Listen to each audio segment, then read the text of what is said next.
Good morning student.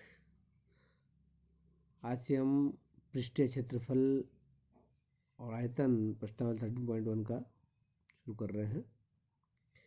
इसमें पहले सवाल आपके पास है, दो घनों जिनमें से प्रत्येक का आयतन 64 सेंटीमीटर क्यूब है के संलग्न फलकों को मिलाकर एक ठोस बनाया जाता है।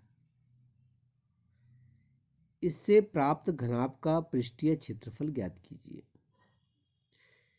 तो आपके पास यहाँ पे क्या दे रखा है, दो घन है, ठीक है, घन जिनकी लंबाई चौड़ाई ऊंचाई समान होती है, ठीक है, वो घन कहलाते हैं।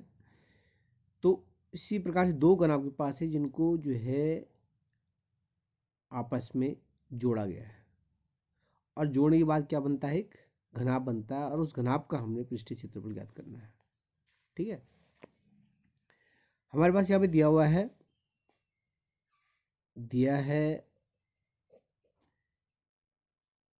प्रत्येक घन का जो है आयतन दे रखा है। तो लिखेंगे घन का आयतन बराबर 64 सेंटीमीटर की 3 घात। ठीक है, अब यहाँ पर हम घन की भुजा को पहले ज्ञात कर लेंगे।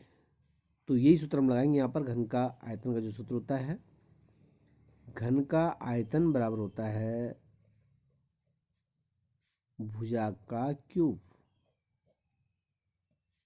ठीक है, भुजा की 3 घात, भुजा गुणा भुजा गुणा भुजा। घन का आयतन हमारे पास दे रखा है 64, लिख देंगे 64 बराबर भुजा का क्यूब, भुजा की 3 घात। और भुजा का मान हमने ज्ञात करना है, तो इसका हम क्या निकालें, घनमूल निकल जाएगा, यहाँ पे घात हट जाएगी, तो भुजा बराबर हो जाएगा, इसका हम क्या निकालेंगे, घनमूल निकालेंगे। ठीक है,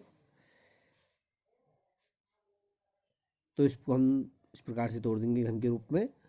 तो यह आएगा 4 गुणा गया 4 गुणा गया 4, 4 चौको 16 चौको 64। और घनमूल में क्या करते हैं, 3 में से 1 लेते हैं, तो भुजा निकल जाएगा आपके पास, भुजा बराबर 4 सेंटीमीटर। तो इस प्रकार से जो घन है उसकी भुजा की जो लंबाई हो गई है, प्रत्येक भुजा की लंबाई 4 सेंटीमीटर लंबाई हो जाएगी, इसकी 4 ऊंचाई हो जाएगी, 4 चौड़ाई हो जाएगी। ठीक है, तो हम इस प्रकार से चित्र बनाते हैं यहाँ पर।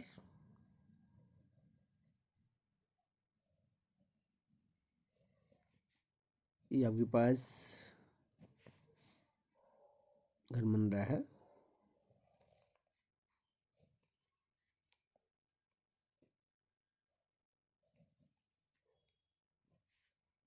इसको हम इस प्रकार से जोड़ देंगे। ठीक है,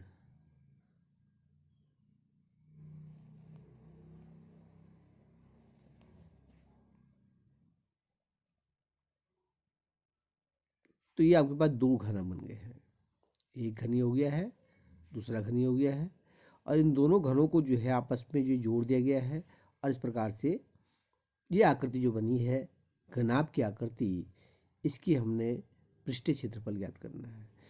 तो हमने यहाँ पे निकाल दिया है, भुजा इसकी 4 सेंटीमीटर हो गई है, पहले की भुजा 4 सेंटीमीटर, दूसरी की भुजा भी 4 सेंटीमीटर हो गई है, इसकी ऊंचाई 4 सेंटीमीटर हो गई है, चौड़ाई इसकी 4 सेंटीमीटर हो गई, इसी प्रकार से इसकी चौड़ाई 4 सेंटीमीटर, ऊंचाई 4 सेंटीमीटर हो गई है।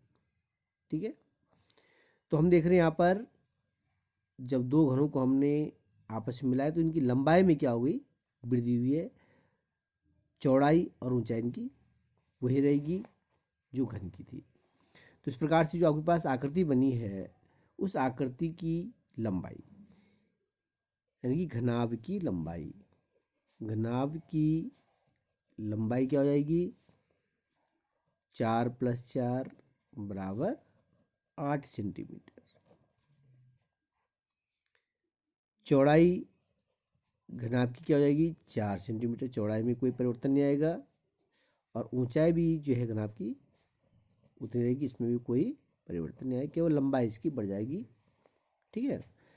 अब हमने जो आकृति बनी है, घनाभ की जो आकृति बनी है, इसका हमने पृष्ठीय क्षेत्रफल ज्ञात करना है। तो जो सूत्र बताया था मैंने आपको, घनाभ का पृष्ठीय क्षेत्रफल लग जाएगा, पृष्ठीय क्षेत्रफल बराबर 2 गुणा गया L B plus B H, L B plus B H plus H L. ठीक है। तो यहाँ पे मान रख दीजिए, 2 गुणा गया लंबाई हो गई 8 गुणा गया 4, 4 गुणा गया 4 प्लस 4 गुणा गया 8, 2 गुणा कर दीजिए, 8 चौको 32, 4 चौको 16, 8 चौको 32, 2 गुणा गया, जोड़ देंगे इसको, 2 6 2 8 2 10 का 0, ऐसे लगे 1 3 4 5 3 8, और इस पर मल्टीप्लाई हो जाएगा 160 वर्ग सेंटीमीटर। तो इस प्रकार से हम इस सवाल को सॉल्व कर सकते हैं। ठीक है। अगला सवाल है, कोई बर्तन एक खोखले अर्धगोले के आकार का है। कोई बर्तन आपके पास है अर्धगोले के आकार का, जिसके ऊपर एक खोखला बेलन अध्यारोपित है। उसके ऊपर एक खोखला बेलन रखा गया है। अर्धगोले का व्यास 14 सेंटीमीटर है और इस बर्तन की कुल ऊंचाई 13 सेंटीमीटर है। इस बेलन का आंतरिक पृष्ठीय क्षेत्रफल ज्ञात कीजिए। तो यहाँ पर हम इसको सॉल्व करेंगे। पहले इसको चित्र में बनाते हैं। इस प्रकार से आपके पास एक अर्धगोला के आकार का एक क्या है, बर्तन है। ठीक है।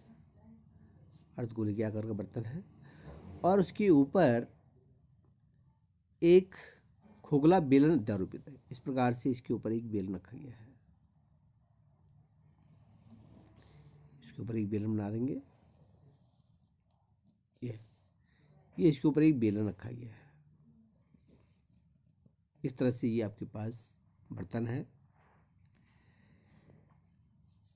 ये अर्धगोला आपके पास है। अर्धगोले का व्यास दे रखा मेरे पास, दिया है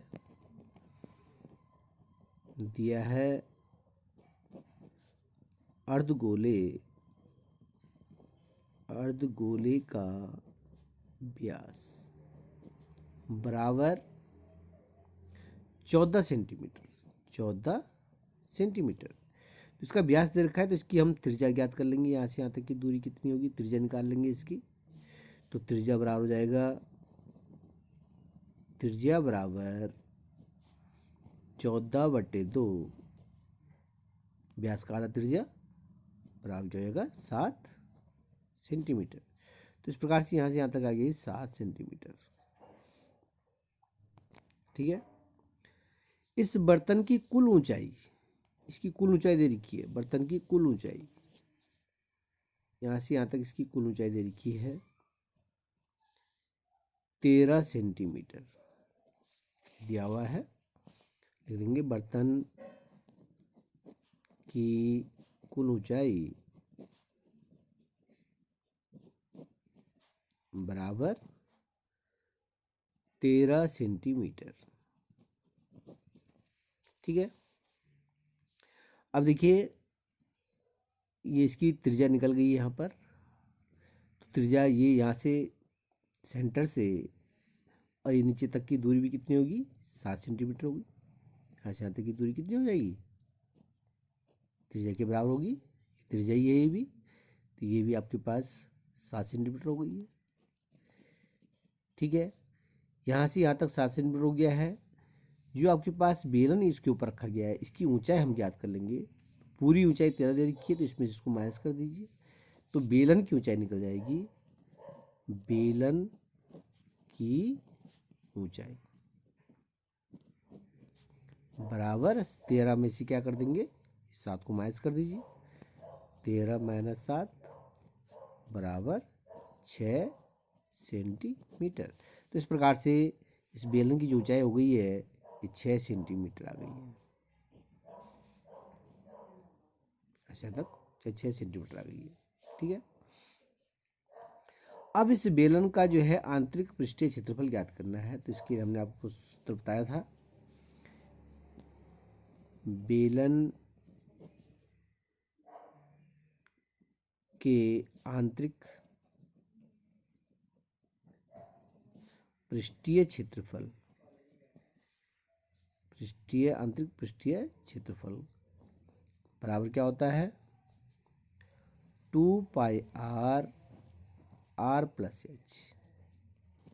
ये सूत्र लग जाएगा यहाँ पर। तो रख दीजिए मान 2 गुणा गया 22/7 गुणा गया, त्रिज्या यहाँ पर इसकी 7 हो गई है, 7 इंटू त्रिज्या 7 प्लस ऊंचाई बेलन की 6, यहाँ पर 7 से 7 कट जाएगा और 22 दूनी 44 इंटू 7 6 13 और इसको मल्टीप्लाई कर दीजिए। 13 चौको 52, अच्छा लगी 5, 13 चौको 52 और 5 57, 772 वर्ग सेंटीमीटर। तो इस प्रकार से आप इसका आंसर ज्ञात कर सकते हैं। ओके।